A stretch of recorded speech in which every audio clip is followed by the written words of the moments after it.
নিজে রাজার মতো থাকতে চাইলে স্ত্রীকে রাখতে হয় রানীর মতো।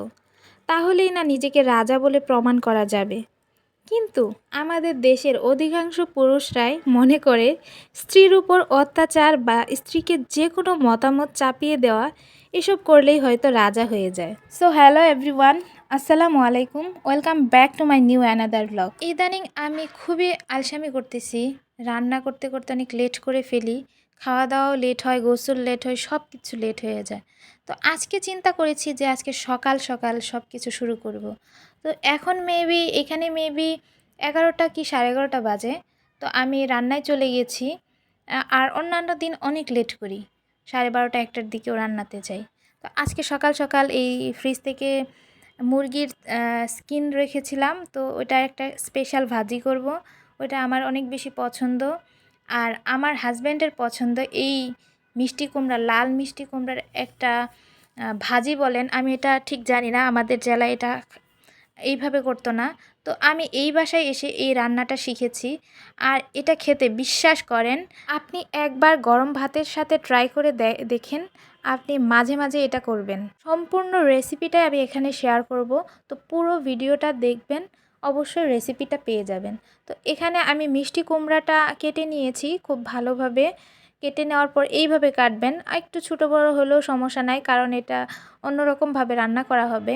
আর আমার পছন্দের এই বেগুনটা দিয়ে তরকারি ভালো লাগে, ভাজি ভালো লাগে, সব খেতে আমার ভালো লাগে। তো এই বেগুনটা, আমার হাজব্যান্ড যেহেতু বেগুন খায় না, শুধু আমার জন্য ওটা আমি ভাজি করব। আর যেহেতু ডাল রান্না করব, তাই টমেটো কেটে নিলাম। আর এই দিক দিয়ে আমি মিষ্টি কুমড়াগুলো সব ভালোভাবে ওয়াশ করে নিচ্ছি। সব সবজি, টমেটো, বেগুন, সব সবজি ওয়াশ করে নিচ্ছি। আর এখানে মাংস ভিজিয়ে রেখেছিলাম, সেই স্কিন মুরগির, সে ভিতরে একটু মাংসও আছে, সব মিলিয়ে এগুলো ধুয়ে নিলাম। আর এখানে দেখেন আলু দিয়ে এই মাংসটা অনেক সুন্দরভাবে একটা রেসিপি বানাবো, ওইটা আমার খুবই পছন্দের। আপনারা যদি একবার মানে বানিয়ে দেখেন, আপনারা বারবার খেতে চাইবেন এই মুরগির মাংসের স্কিন আর এই আলুর দিয়ে এই রেসিপিটা। তো যেহেতু পাশাপাশি আমি ডালটাও রান্না করব, তো ডাল রান্না করার রেসিপি আপনারা সবাই জানেন, হয়তো যারা জানেন না তারা দেখে নিতে পারেন। ছোট ছোট ক্লিপ নিয়ে আমি ডাল রান্নাটা করেছি। তো এই ডাল রান্নার টমেটো দিয়ে ডাল রান্নাটাও অনেক বেশি মজা লাগে। আর ডাল রান্নার কালারটা দেখেন, আপনারা দেখলেই বলবেন যে মজা হয়েছে। তো এখানে আমি ফোড়ন দিব, ফোড়নে আমি অবশ্যই পাঁচফোড়ন ইউজ করব, কারণ আমার কাছে মনে হয় যে পাঁচফোড়নটা না দিলে ডালের বলেন, যে কোনো কিছু বলেন, টেস্ট হয় না। তো তারপরে তার মধ্যে হচ্ছে ধনিয়া পাতা। যতদিন পর্যন্ত ধনিয়া পাতা আছে, অবশ্যই আমি ডালে হোক, যে কোনো সবজিতে হোক, আমি ইউজ করব। তো এদিক দিয়ে ডাল রান্না হয়ে গেছে। আর এখানে আমি মুরগির স্কিন আর এই আলু দিয়ে এই রান্নাটা করব। আপনারা খুব যত্ন সহকারে দেখবেন, এটার একটু টিপস অ্যান্ড ট্রিক্স আছে, খুব ভালোভাবে খেয়াল করবেন। তো এখানে আমি আলু ভাজি অ্যাজ ইউজুয়াল যেভাবে আমরা করি সেভাবে ভাজি করে নিচ্ছি। তো ভাজিটা করবেন একটু তেলের পরিমাণটা একটু বাড়িয়ে দিয়ে। তো ভাজিটা আস্তে ধীরে, কোনো পানি ইউজ করবেন না, আমরা আলু ভাজি যেভাবে খাই তো সেইভাবে আমি এই ভাজিটা করে নিচ্ছি।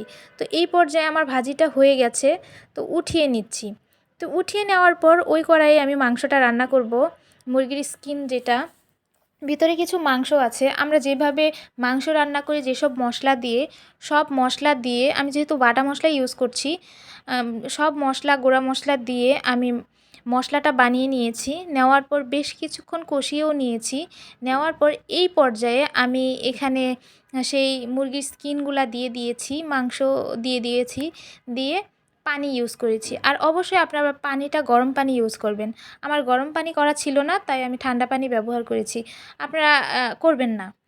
তো এখানে যখন এই পানি শুকিয়ে যাবে, যখন মাংস হয়ে যাবে, স্কিনটা হয়ে যাবে, এই পর্যায়ে আমি যে আলু ভাজি উঠিয়ে রেখেছিলাম, এই আলু ভাজিটা দিয়ে দিবেন। আর এই ভাজিটা কি বলবো, একদম এক কথায় দুর্দান্ত।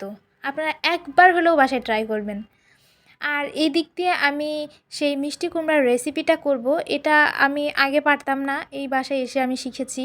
তো এখানে পাঁচফোড়ন আর রসুন, পেঁয়াজ, কাঁচামরিচ দিয়ে দিয়েছি।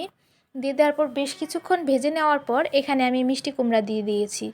আর পরিমাণ মতো লবণ আর হলুদের গুঁড়া, আর কিচ্ছু লাগবে না। তো দেওয়ার পর বেশ কিছুক্ষণ নেড়ে চেড়ে মশলাগুলো মিশিয়ে নিয়ে এখানে ঢেকে দিব। ঢেকে দিয়ে পানি শুকিয়ে গেলে নিচে যতটুকু পানি থাকে শুকিয়ে গেলে তো এখানে আমি হালকা পরিমাণ একটু পানি ব্যবহার করব। কারণ হচ্ছে এই মিষ্টি কুমড়াটা আমি এক প্রকার আচারের মতো বানাবো। আর এটা খেতে এত মজা লাগে। আর এইভাবে যখন আস্তে আস্তে গলাবেন, গলানোর পরে যখন সম্পূর্ণ গলে যাবে তারপরেও বেশ কিছুক্ষণ সময় নিয়ে এই ভাজিটা ভাজবেন। একটু লাল লাল কালার আসবে যখন, তখন উঠিয়ে নেবেন। আর এটা গরম ভাতের সাথে খেতে অনেক বেশি মজার।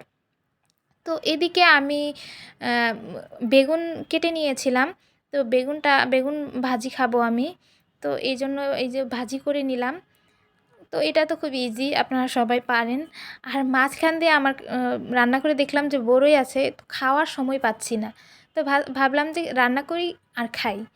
তো এই পর্যায়ে আমি এই বড়ই কয়টা ভর্তা করে নিয়েছি। আর এই বড়ই ভর্তার টেস্ট আর কি বলবো, আপনারা তো সবাই জানেন।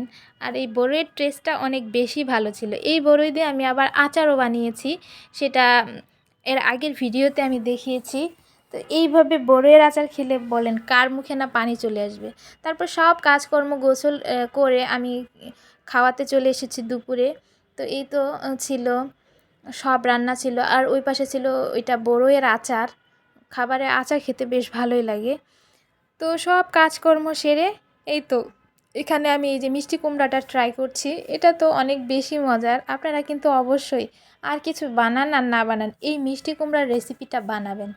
এটা খেতে খুবই ভালো। আর আর আমি যে রেসিপিটা খাচ্ছি, এটা আমাদের ওই দিকের মানুষ খায়, আমার হাজব্যান্ডেররা খায় না, ও তো খায়ই না। তো এই রেসিপিটা সম্পূর্ণই আমার জন্য, এটা আমার অনেক পছন্দের। আর সাথে ডাল তো সবাই খায়, আর পাতলা ডালটা অনেক বেশি পছন্দ করে। আচ্ছা যাই হোক, খাওয়া দাওয়া শেষ করলাম। এখন আপনাদের সাথে বলি যে আমার এই ভিডিওগুলো আপনাদের কেমন লাগে, কোক খেতে খেতে বলেন তো কেমন লাগে। যদি ভালো লাগে অবশ্যই কিন্তু লাইক কমেন্ট শেয়ার করতে ভুলবেন না। আজ আসি, আল্লাহ হাফেজ।